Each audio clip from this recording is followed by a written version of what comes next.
Hello दोस्तों, यदि आप भी मैट्रिक बोर्ड परीक्षा 2027 में देने वाले हैं तो अभी की इस क्लास में हम लोग क्लास 10th के लिए संस्कृत के 50 VBI महत्वपूर्ण ऑब्जेक्टिव क्वेश्चन देखेंगे जो आपके मैट्रिक बोर्ड परीक्षा 2027 में पूछा जाएगा। तो आप लोग इस क्लास में अंत तक बने रहिएगा।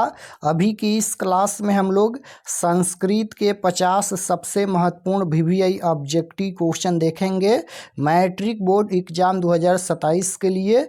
तो आप लोग इस क्लास को पूरा वॉच कीजिएगा और ये 50 प्रश्न को आप लोग जरूर याद कर लीजिएगा। तो आइए पहला नंबर क्वेश्चन देखते हैं। फर्स्ट क्वेश्चन यहाँ पर पूछा गया है, आप लोग भी आंसर देते चलिए और मिलाइए कि 50 क्वेश्चन में आप कितना क्वेश्चन सही कर पाते हैं। तो पहला नंबर क्वेश्चन देखिएगा, यहाँ पर पूछा गया है कि सत्य का मुंह किस पात्र से ढका हुआ है। 4 ऑप्शन यहाँ पर दिया गया है। तो सत्य का मुंह किस पात्र से ढका हुआ है, तो बिल्कुल इसका आंसर क्या हो जाएगा, तो हिरणमय पात्र से। ऑप्शन नंबर ए में दिया गया है, right answer option number A हो जाएगा। सत्य का मुंह किस पात्र से ढका हुआ है, तो हिरणमय पात्र से। Option number A right answer.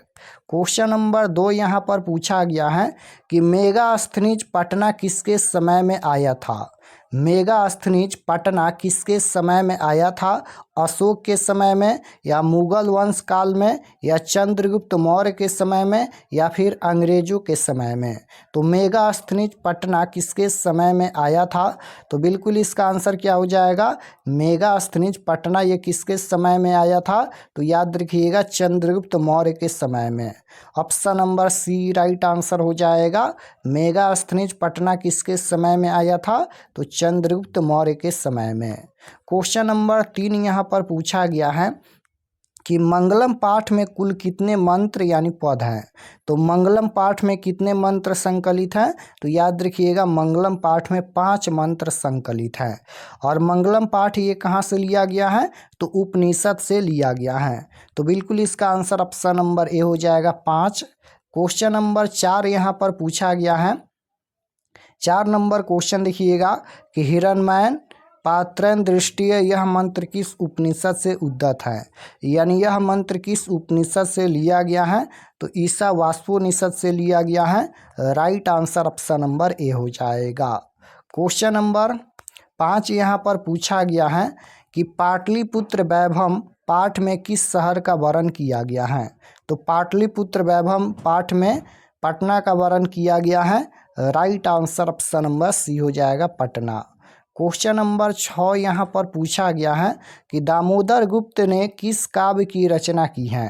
किस काव्य की रचना की है, तो कूटनिमित्तम काव्य के कवि कौन है, दामोदर गुप्त हैं। Right answer option number C हो जाएगा कूटनिमित्तम।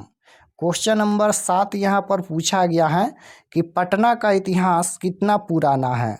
तो पटना का इतिहास कितना पुराना है, तो पटना का इतिहास 2500 वर्ष पुराना है। Right answer option number C हो जाएगा। पटना का इतिहास कितना पुराना है, तो 2500 वर्ष पुराना है।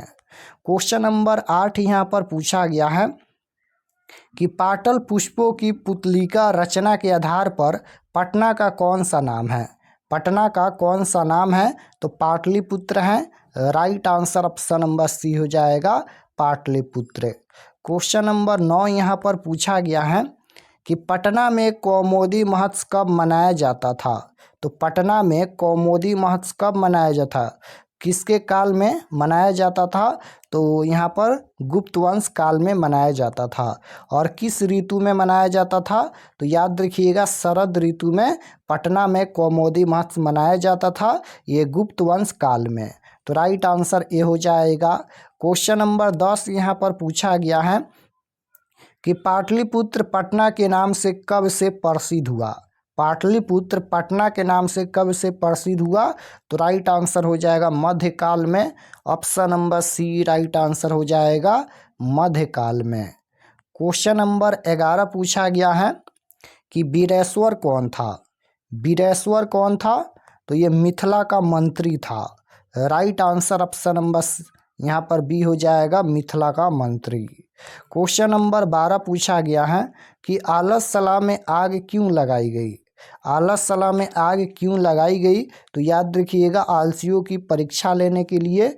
Right answer option number B हो जाएगा।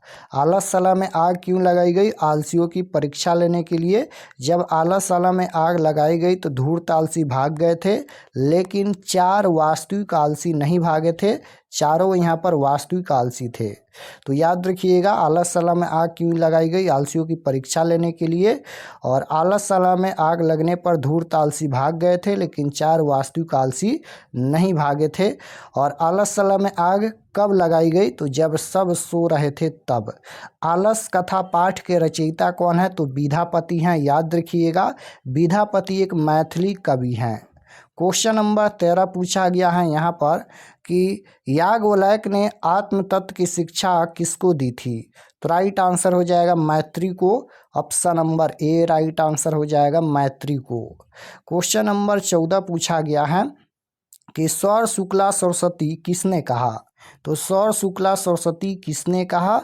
तो याद रखिएगा दंडी ने। Right answer option number D हो जाएगा दंडी ने। क्वेश्चन नंबर 15 पूछा गया है यहाँ पर कि गंगा देवी का समय क्या है? तो 14वीं सदी है। Option number A right answer हो जाएगा 14वीं सदी। क्वेश्चन नंबर 16 पूछा गया है कि आधुनिक काल की संस्कृत कवित्री कौन है? आधुनिक काल की संस्कृत कवित्री कौन है? तो पंडिता छमराव हैं। Right answer option number D हो जाएगा।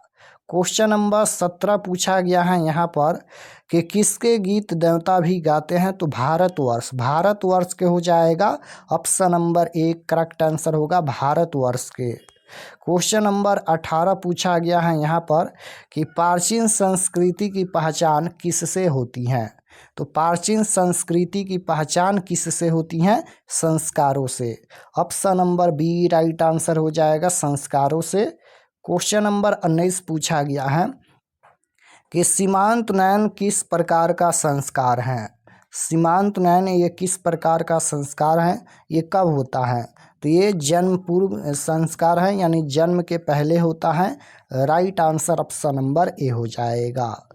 20 नंबर क्वेश्चन है यहाँ पर कि प्राचीन काल में शिष्य को क्या कहा जाता था? प्राचीन काल में शिष्य को क्या कहा जाता था? तो ब्रह्मचारी कहा जाता था। Right answer option number B हो जाएगा ब्रह्मचारी कहा जाता था।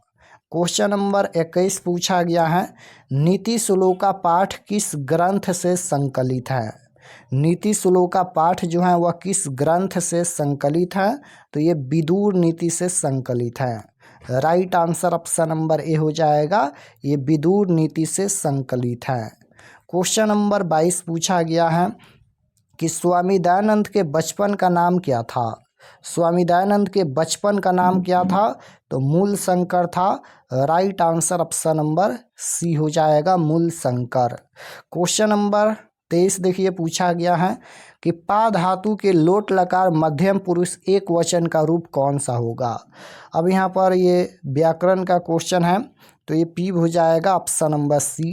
क्वेश्चन नंबर 24 देखिएगा पूछा गया है कि दक्षयति ये किस लकार का रूप है? द्रक्ष्यति ये किस लकार का रूप है? तो ये लिरिट लकार का रूप है। Right answer option number D हो जाएगा। क्वेश्चन नंबर 25 है कि गच्छ किस धातु का रूप है? तो गच्छ ये गम धातु का रूप है। Option number A correct answer होगा। क्वेश्चन नंबर 26 है कि लताए में कौन सी विभक्ति है? लताए में कौन सी विभक्ति है? तो इसमें चतुर्थी विभक्ति है। Option number B right answer हो जाएगा चतुर्थी विभक्ति। क्वेश्चन नंबर 27 पूछा गया है कि पिता किस शब्द का रूप है? तो प्रीत शब्द का रूप है। Right answer option number B हो जाएगा। 28 नंबर क्वेश्चन देखिए, साधु शब्द के सप्तमी विभक्ति एक वचन का रूप कौन सा होगा? तो ये हो जाएगा साधव। Option number C right answer. 29 number question पूछा गया है पटु प्लस तल से कौन सा शब्द बनेगा? पटुता बनेगा। Option number A right answer. 30 number question है यहाँ पर कि लघुतरम में कौन सा तद्धित प्रत्यय है? लघुतरम में कौन सा तद्धित प्रत्यय है? तो तरप प्रत्यय है। Option number B right answer हो जाएगा।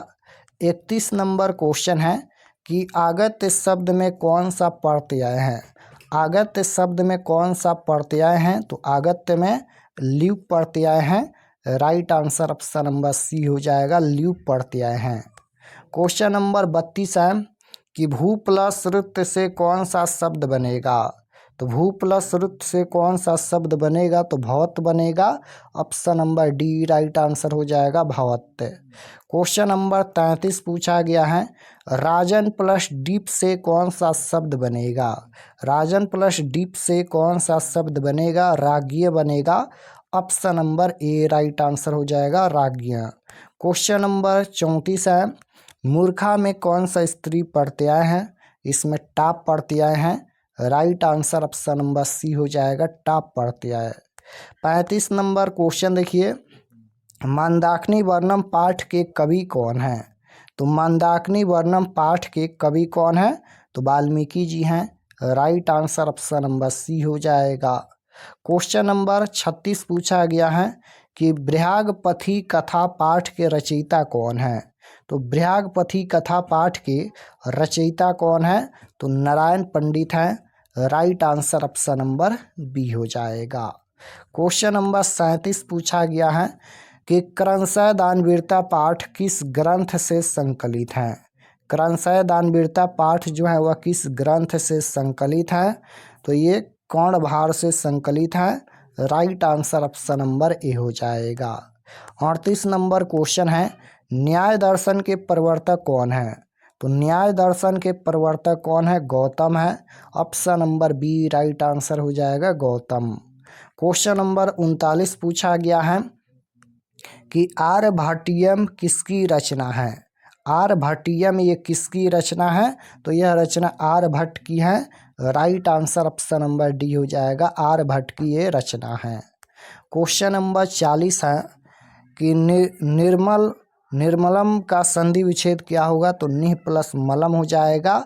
Option number A right answer. Question number 41 है कि पूषण प्लस आपिवीणु की संधि क्या होगी, तो ये हो जाएगा पूषण पारवीणु। Option number B right answer.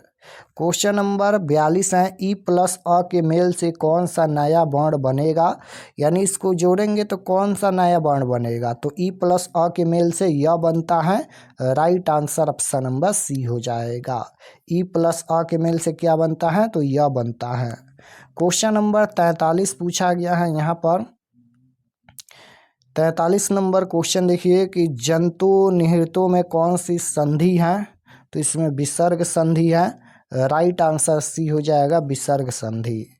अर्थाभावे का विग्रह क्या होगा, तो अर्थस्य अभावे हो जाएगा। Option number A right answer.